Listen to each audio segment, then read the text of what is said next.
ఓం నమః శివాయ. ఓం నమో నారాయణాయ. నరదృష్టి నివారణ కాళభైరవాయ నమో నమః. ఓం కాళకాలాయ విద్మహే కాళాతీతాయ ధీమహి తన్నో నరదృష్టి నివారణ కాళభైరవ ప్రచోదయాతు. హరి ఓం. మా ఛానల్కి స్వాగతం.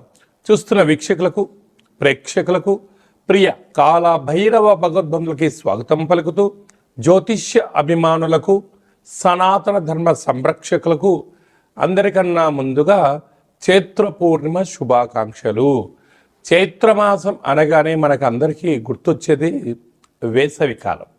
అంటే స్కూళ్ళు, కాలేజీలు అన్నీ అయిపోయి పిల్లలతో ఆటపాటల చేత అందరము ఆధ్యాత్మిక చింతనతో కూడుకున్నటువంటి మాసం కనుక వేసవి కాలంలో వీలైనంత వరకు మిట్ట మధ్యాహ్నం పూట బయట ప్రయాణాలు పెట్టుకోకుండా ఉండడం ఉత్తమోత్తంగా భావించగలగాలి.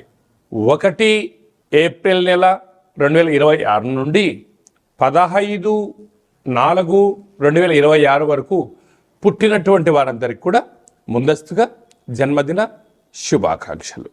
గతంలో వివాహం చేసుకున్న వారికి వివాహ వార్షికోత్సవ శుభాకాంక్షలు. ద్వాదశ రాశుల్లో గ్రహ గమనాలను వీక్షింపచేద్దాం. మేషరాశిలో ఏడాది తర్వాత శుక్ర భగవానుడు సంచార స్థితి, 12 సంవత్సరాల తర్వాత దేవగురు బృహస్పతి మిథున రాశిలో సంచార స్థితి, 18 సంవత్సరాల తర్వాత సింహరాశిలో కేతు సంచార స్థితి, కుంభరాశిలో కుజుడు, బుధుడు మరియు రాహు సంచార స్థితి, 30 సంవత్సరాల తర్వాత మీనరాశిలో శని భగవానుడు, ఏడాది తర్వాత రవి భగవానుడితో కలిపినటువంటి శని భగవానుడు సంచార స్థితితో ద్వాదశ రాశుల్లో గ్రహ గమనాలు ఈ విధంగా ఉన్నాయి.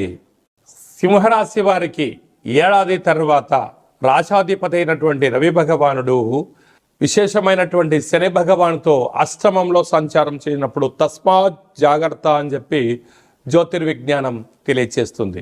సింహరాశిలో ఏ నక్షత్రాలు వస్తాయనగా మఖా నక్షత్రంలోని 4 పాదాలు, పుబ్బా నక్షత్రంలోని 4 పాదాలు, ఉత్తరా నక్షత్రంలోని 1 పాదం కలిపితే సింహరాశి. రాశాధిపతి రవి భగవానుడు. రాశిలోనే కేతు సంచార స్థితి, సప్తమంలో త్రిగ్రహ సంచార స్థితి, కుజదోషము, అష్టమంలో ఏడాది తర్వాత రవి భగవానుడు శని భగవానుడితో సంచారం చేయనప్పుడు చాలా గడ్డు కాలంగా భావించగలగాలి. కనుక ఈ ఏప్రిల్ మాసం అంతనూ కూడా సింహరాశి వారు ఏదైనా కొన్ని నిర్ణయములు తీసుకునే కాల సమయంలో వీటిని వాయిదా వేసుకోవడం ఉత్తమోత్తమం. దూరావాయు జల ప్రయాణాలు చేసేటప్పుడు ఎన్నో జాగ్రత్తలు అవసరమని చెప్పి కూడా గుర్తు పెట్టుకోగలగాలి. క్రయ విక్రయాలు చేయకపోవడం, షేర్ మార్కెట్లో పెట్టుబడులు పెట్టకపోవడం ఉత్తమోత్తంగా భావించగలగాలి. కనుక చైత్ర పూర్ణిమ సందర్భంగా రాత్రిపూట ఒక వెడల్పాటి పాత్రలో నీరు, కుంకుమను వేసి మీ మనసులో ఉండబడిన కోరికను నెరవేర్చాలని చెప్పి ఆ చంద్రభగవానికి దండం పెట్టుకొని ఆ యొక్క విజయ తిలకాన్ని మీరు పెట్టుకోగలిగినట్లయితే సకల దోషాలు తొలగిపోతాయి. ఆ తదనంతరం ఈ యొక్క నీటిని మందారపు వృక్షాన్ని కానీ, అంటే ఎర్రటి పుష్పాలు పూసేటువంటి వృక్షాలకు ఈ నీటిని పోయగలిగినట్లయితే విపరీతమైనటువంటి ఐశ్వర్యం మీ సొంతమవుతుంది. అలాగనే చైత్రమాస బహుళాష్టమి కాళాష్టమి సందర్భంగా కాళభైరవ స్వామికి స్మరణ చేసి సూర్య నమస్కారం చేసుకొని గోధుమ పిండితో కానీ గోధుమలతో వచ్చిన ఆహారాన్ని కుక్కలకు కానీ, చీమలకు కానీ, ఆవుకు కానీ పెట్టగలిగినట్లయితే మీకు తిరుగు లేదు అని చెప్పి గమనించాలి. ఏప్రిల్ నెలలో ప్రథమార్థంలో ముఖ్యమైన పండగల గురించి క్లుప్తంగా, సవివరంగా, సంపూర్ణంగా తెలుసుకుందాం. మనకు 2వ తారీఖు ఏప్రిల్ నెలలో చైత్రమాస పూర్ణిమ అంటే విశేషమైనటువంటి పూర్ణిమ తిథి ఎందున, అంటే తెలుగు ఉగాది ప్రారంభమైన తర్వాత వచ్చేటువంటి మొట్టమొదటి పూర్ణిమ కావడం వలన తప్పక మనమందరము కూడా వీలైనంత వరకు గృహంలో శక్త్యానుసారంగా శ్రీ రమా సహిత సత్యనారాయణ స్వామి యొక్క వ్రతము, అలాగనే రాత్రిపూట చంద్రోదయ దర్శనం చేసుకోవడం వలన సంవత్సరాంతము అఖండమైనటువంటి చంద్రుడు ఆకాశంతో వెలుగులు ఎలా ప్రసరిస్తూ ఉంటాడో మన జీవితాల్లో అన్నింటా విద్యలో, ఉద్యోగంలో, వివాహంలో, సంతానంలో, రాజయోగంలో సకల భోగ భాగ్యాలతో ఆనందంగా ఉంటాము అని చెప్పి గమనించాలి. అలాగనే మనకు 6వ తారీఖున సంకటహర చతుర్థి, తెలుగు సంవత్సరాది ప్రారంభమైన తర్వాత మొట్టమొదటి సంకటహర చతుర్థి కనుక సాయం సంధ్య వరకు ఉపవాసం ఉండి విఘ్నేశ్వర స్వామివారికి గరికను, అటుకులను నైవేద్యంగా ఏర్పాటు చేసి స్వామివారికి ప్రదక్షిణ చేసి రావడం వల్ల సకల అష్ట కష్టాలన్నీ తొలగిపోయి అష్టైశ్వర్య ప్రాప్తి కలుగుతుందని చెప్పి కూడా గమనించాలి. అలాగనే మనకు 10వ తారీఖున చైత్రమాస బహుళపక్ష కాలాష్టమి, తెలుగు ఉగాది ప్రారంభం అయిన తర్వాత వచ్చేటువంటి మొట్టమొదటి కాలాష్టమి కనుక కాలాన్ని మనం జయింపచేయాలన్నా, జాతకంలో ఉండబడిన గ్రహదోషాలు తొలగించుకోవాలన్నా, జీవితంలో మనం అనుకున్న గమ్యాలు చేరాలన్నా కాలాన్ని శాసింపజేసే శక్తి కాలభైరవుడికి ఉంటుంది. కనుక ఇంట్లో కూష్మాండ దీపము, కాలభైరవ అష్టకాన్ని వినడం, స్మరణ చేయడం, ధ్యానం చేయడం, పక్షులకు ఇది వేసవికాలం కావడం వలన కాకులకు, పావురాలకు నీటిని, ఆహారాన్ని వేయడం వలన సకల దోషాలు తొలగిపోతాయి. అలాగనే చాలామందికి ఈ వేసవి కాలంలో అనేక రకాలమైనటువంటి ఇబ్బందులు ఉంటాయి.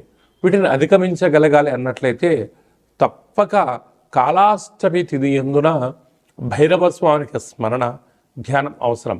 అలా కుదరలేనటువంటి వారు ఎవరైనా ఉన్నట్లయితే ఈ కింది నెంబర్ మీరు సంప్రదించినట్లయితే, మీ గోత్రనామాలు పంపించినట్లయితే మన యొక్క దేవాలయంలో నిత్య కాళభైరవ పూజా కార్యక్రమాలు, హోమ కార్యక్రమాలు జరుగుతుంటాయి. అలాగనే కాశీ క్షేత్రంలో కూడా మనము నిత్యము కాళభైరవ పూజా కార్యక్రమం నిర్వహించడం జరుగుతుంది. కనుక మీ గోత్రనామాలు పంపించగలిగినట్లయితే మీకు అక్కడ పూజ చేయించి వీడియో కాల్ ద్వారా ప్రత్యక్ష ప్రసారాన్ని చూపిస్తూ కాళభైరవుడి యొక్క ఆశీస్సులను మీకు అందజేయడం జరుగుతుందని చెప్పి గమనించాలి.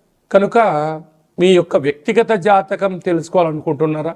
మీ యొక్క పేరు, పుట్టినటువంటి తేదీ, నెల, సంవత్సరం, పుట్టిన సమయం వ్రాసి వాట్సాప్లో పంపించగలిగినట్లయితే 100 సంవత్సరాల జాతకాన్ని వ్రాసి పంపించి మీరు పుట్టినప్పుడు గ్రహ గమనాలు ఎలా ఉన్నాయి, ప్రస్తుతం ఎలా ఉంటున్నాయి, రాబోయే కాలంలో ఎలా ఉంటున్నాయి, ఈ తెలుగు ఉగాది పండుగ నుంచి ఆదాయ వ్యయాలు, పరిస్థితులు, ఎలాంటి కార్యక్రమాలు ఆచరింపచేయాలి, ఎలాంటి కార్యక్రమంలో మనం విజయం సాధించబోతున్నామో అన్ని విషయాలను మీకు సవివరంగా సంపూర్ణంగా తెలియజేయడం జరుగుతుంది.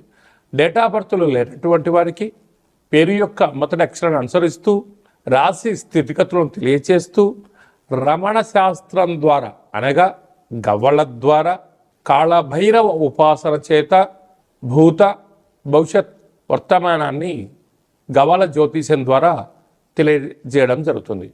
అందరికీ శుభాన్ని, ఐశ్వర్యాన్ని, ఆనందాన్ని చైత్ర పూర్ణిమ నుండి ఈ తెలుగు ఉగాది సంవత్సరం అందరూ అద్భుతమైన విజయాలు సాధించాలని కోరుకుంటూ మనసారా ఆశీర్వచనం. ఓం శతమానం భవతి శతాయు పురుష సతేంద్రియ ఆయుష్యేవేంద్రియే ప్రతిష్టతి ధనం ధాన్యం బహుపుత్రలాభం శత సంవత్సరం దీర్ఘమాయు సర్వే జనా సుఖినో భవంతు లోకా సమస్తా సుఖినో భవంతు సర్వం కాళభైరవ దేవతార్పణమస్తు. హరి ఓం. ఈ వీడియో మీకు నచ్చినట్టయితే మా ఛానల్ని సబ్స్క్రైబ్ చేసుకోండి, గంట సింబల్ ప్రెస్ చేయండి, ఆల్ బటన్ కూడా తెలియచేయండి. ఈ భక్తి సమాచారాన్ని భగవద్బంధులకు, మిత్రులకు, స్నేహితులకు చేరవేయండి. హిందూ ధర్మాన్ని కాపాడండి.